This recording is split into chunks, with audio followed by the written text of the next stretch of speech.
Number 3 is exercise and recovery.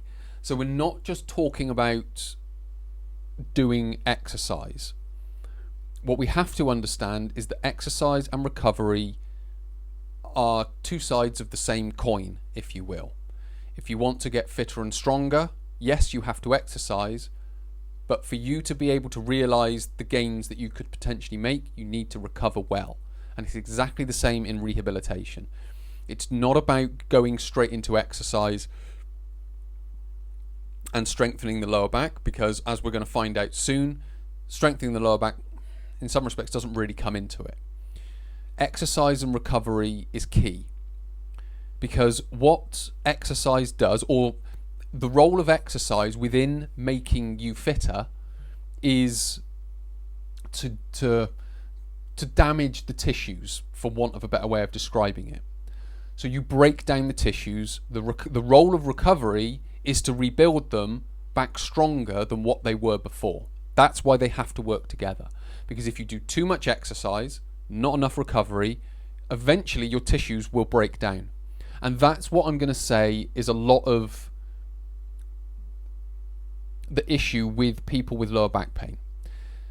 They've worn down their tissues, not necessarily from exercise, but from life as well. They've worn down the tissues and they haven't allowed them to rebuild. So bringing that exercise and recovery sort of together and getting them to work together will help to rebuild the tissues. And it's not about pushing it to within an inch of its life, certainly to start with. It's about managing it in an effective way. So you need to start within a comfort zone, but just get the tissues to activate and to work. Then you need to allow them to recover. Then you can go back in and re-stimulate the tissues, but allowing them to recover. But it's knowing the dosage. And this is, in some respects, this is where the art comes into it. There is a science to it.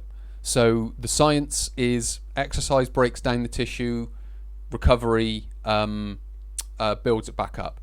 There's lots of metabolic pathways about how and why all of that happens. The art of it is understanding your own body and getting the dosage right. Yes, there is a science to dosage, but every individual will be slightly different to what the science says.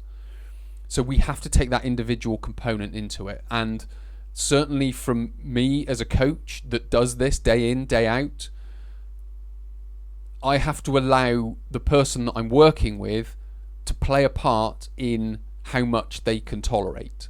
It's not just me going, well, the textbook says you need to be able to do this, so therefore you're going to do this.